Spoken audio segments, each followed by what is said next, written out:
Ojukwu, Babangida and Gowon, who is telling the truth about the 1996 coup and the Nigerian Civil War. I invite you to patiently listen to the message of this video. The essence of this video is for us to set records straight, to enable us to have a correct and a better grasp of history, and to enable posterity not to repeat the mistakes of their forefathers. So listen attentively and make your comparison. Let us know who is telling the truth. You can make your view known on the comment section when you are done with listening till the end. Now let's get it straight. The young officers had within Igbos, Yorubas, and Hausas. The way the Nigerian army was structured, you could not escape a preponderance of Igbo officers. And these were at the middle level because they were essentially majors. By then I was a lieutenant colonel, so I wasn't part of it. I was then commanding a battalion in Kano.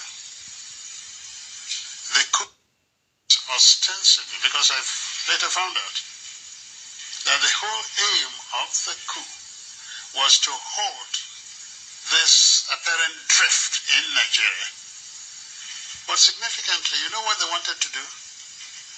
To create a presidential commission of army officers as a safeguard, the people who would guard the nation, and hand over government to Chief Obafemi Awolowo. The idea was to release him from prison, make him prime minister, and in the hope that Nigeria would become a better place. That is actually how. So it was really the Yorubas and their leader that were going to benefit absolutely. from the coup, not the insinuation that he was an Igbo coup. No, certainly not. Okay. Your Excellency, we are and not only that, and I think because a lot of things have been said about this. Who actually halted the coup? Aguiyi Ironsi in Lagos, an Igbo. Emeka Odumegwu Ojukwu in Kano, an Igbo. The Igbos halted the coup. How can it be at the same time an Igbo coup halted by Igbos? Many Northerners knew about the coup that was to take place that night. Alhaji Yusuf knew. He was in a position to know because Thank you very much. He was a police officer. I don't know him. Thank you very much. Apart from him, if he knew, he was in a position to know. Many people knew. He was there. Many Nigerians knew. Many Igbos knew. That's what There were suggestions of coup. That's what I want to tell you. But not 15th of January. Alhaji Yusuf knew of the coup of the 14th night. Is that so? Yes. Good. Let me tell you that he knew. He also told the Sadwana. He did?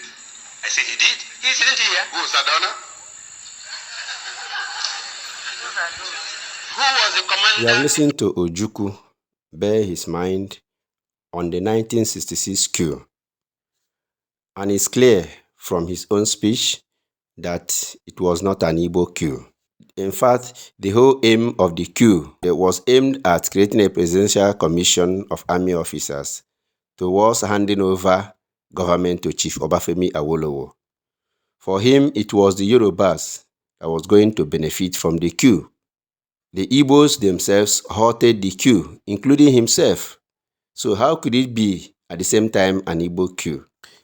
In his newly published book, A Journey in Service, an autobiography, written by Ibrahim Babangida, he revealed the truth about the 1966 coup, saying that it was not an Igbo coup. He noted that Kaduna Nzogwu, who led the coup, was more Hausa as any other Hausa than he was an Igbo. He stated also that several of the other coupists were not of Igbo origin.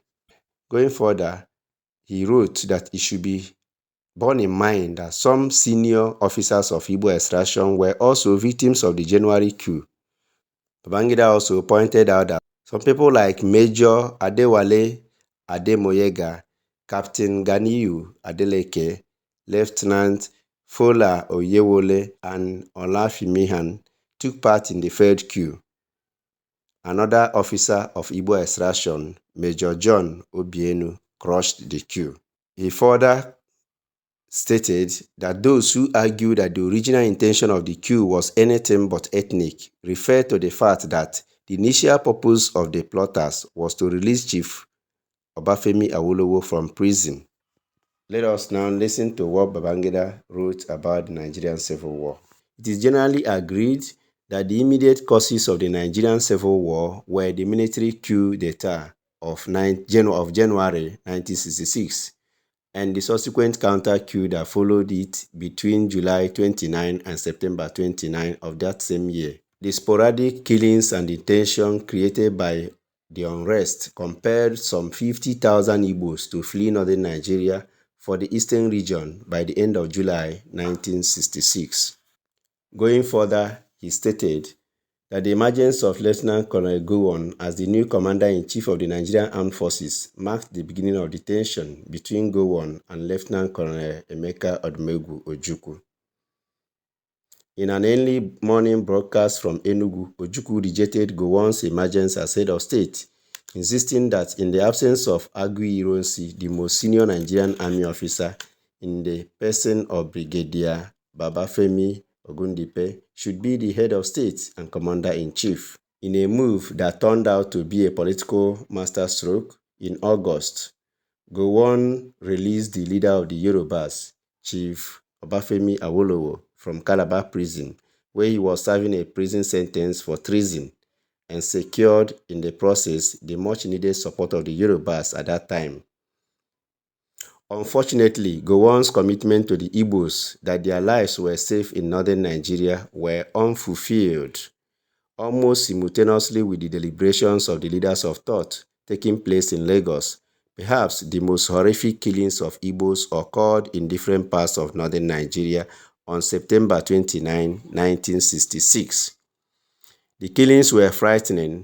A deluge of refugees swamped eastern Nigeria from practically all parts of Nigeria. Faced with this intolerable situation, Ojukwu understandably barred the Eastern Nigerian delegation from further attending Gowon's peace and reconciliation talks in Lagos, insisting that the lives of Igbos outside Eastern Nigeria were unsafe. The country was locked in a national stalemate until Lieutenant General Joseph Ato Ankara, who had become Ghana's head of state after the overthrow of Kwame Nkrumah, stepped in by suggesting a neutral and safe venue for an actual reconciliation conference between Ojukwu and the federal government. That intervention, seen as the last chance to prevent an all-out war, led to the famous peace conference in the southern regional town of Ghana, Aburi, between January 4th and 5th, 1967. That conference between the Eastern Nigerian delegation, led by Lieutenant Colonel Ojukwu, and the federal delegation, led by Lieutenant Colonel Gowon, resulted in the famous Aburi Accord. In the absence of fully published records from federal government regarding what transpired at Aburi meetings, the details of what happened have remained speculative, while the published accounts of the Eastern Nigerian delegation insisted that an agreement for a loose Nigerian federation was agreed to. The federal government claimed that the agreement reached was understood and seen within the framework of a united Nigeria state. The one area of agreement on both sides was that force was not to be used to settle the Nigerian crisis. These differences in interpretation were the final trigger for the outbreak of the Nigerian Civil War. Babangida said that amid this tension and deliberations, he left for the United Kingdom in early April, and barely days after he left for the United Kingdom, Lieutenant Colonel Ojukwu received directives from the Eastern Nigerian Consultative Assembly to create a sovereign state out of the eastern region. To preempt any such moves, Colonel Gowon, on May 27, 1967, proclaimed the division of Nigeria into 12 states, with eastern Nigeria broken into the three states of southeastern, East Central, and Rivers states. On May 30, Ojukwu announced the secession of the eastern region from Nigeria by declaring the Republic of Biafra. The federal government placed an embargo on all shipping activity to and from the new state of Biafra and launched a police action to retake the secessionist territory. When that failed to deter Ojukwu, the federal government declared war on Biafra on July 6, 1967. According to Babangida, after exactly 2 years, 6 months, 1 week and 1 day, the Nigerian Civil War ended. The war raged between July 6, 1967 to January 15, 1970. It is difficult to adequately estimate the impact of that tragic war in a short piece like this. The bare figures are grim. The estimates are that the war claimed the lives of 45,000 to 100,000 combatants on both sides, and that over 2 million Biafran civilians, many of them children, died of starvation and disease. Between 2 million to 5 million persons were displaced during the same period. An equally challenging task would be quantifying the inevitable post-war marginalization that Igbos, who had suffered the most during the war, experienced afterwards. Fortunately, on May 29, 2000, President Olusegun Obasanjo commuted to retirement the dismissal of all military personnel who fought on the side of Biafra, arguing at that time that it was the right thing to do. Babangida said that he was seconded to Umuahia to help with the rehabilitation work, and he faced a new challenge between January and August 1970. The fates of the war were palpable. There was poverty everywhere. People were hungry, homeless, and in need of urgent medical care, among other things. But first, we needed to win over the confidence of many, particularly the elite, that we meant well and that the war was truly over for us. The mind-boggling question now is, has the federal government of Nigeria won over the confidence of many, particularly the Igbo elite, that Nigeria meant well for the Igbos and that the Nigerian Civil War was truly over, with the ongoing marginalization of the Igbos as well as the socio-political and economic injustices against the southeastern region in Nigeria? While we ponder on that mind-boggling question, let us now listen to Gowon bear his mind on Nigerian Civil War and related issues. After listening and paying attention, then you do a comparison. Identify who is telling the truth: Ojukwu, Babangida, and Gowon. Who is telling the truth about the January 1966 coup and the Nigerian Civil War? Let me see your views on the comment section. God bless you. It is for the good of posterity, for us to keep records straight and to have correct record of history. Learn from it as well, in order that posterity will not repeat the mistake of their forefathers. I was being virtually asked, look, to take in the church, take control, and I did.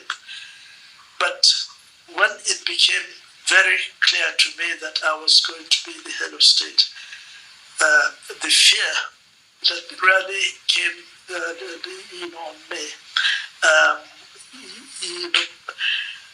Honestly, the fear that you have when you're about taking your school certificate, I don't know, when it became abundantly clear that I cannot get away from it. I asked everybody to leave the room, and I went down on my knee and prayed to God. At least God knows that it is not my wish, my intention, that this should happen. But right the way through, He has seen me through. So I prayed to God to give me the courage, of David and the wisdom of Solomon to be able to do the right thing for the country, for the people, and for our nation. And honestly, I must admit, after that prayer, I said, show me the way to do it. You got your confidence. My confidence returned. And let's come to the Civil War. You led the Civil War. Can you tell us the lessons you learned after the war, so that the generations that has not encountered war will understand why it is necessary to maintain peace at all costs? After the war, after the Civil War, I know what various people went through. Now, honestly, war is not something that you wanted to do. I was only forced to do it, but not to fight the people, the old people, the pregnant women, children, etc. No, I think it was, I gave instruction to the soldiers. There is an instruction how they are to behave, to look after, to protect the people, the older people. Only those who take up arms against them. That was the thing.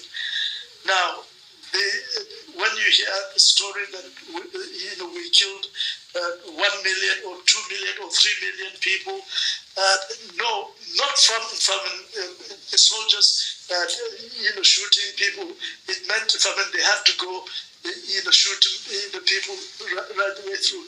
It is the people that became casualties were the people that Ojukwu and the Eastern government told to run away from these vandals, from these wicked people, from Gowon, the killer, etc. And of course, these people are running away, and as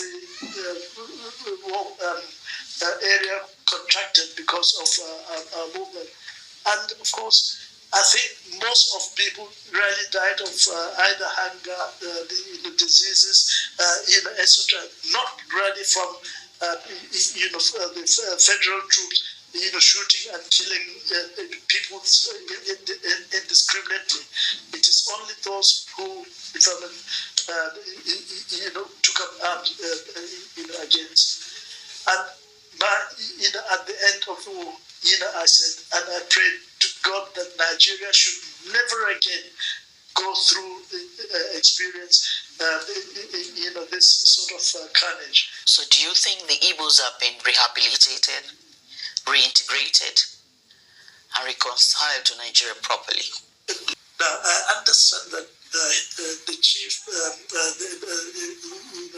Otumba Balogun had a neighbor next to him who left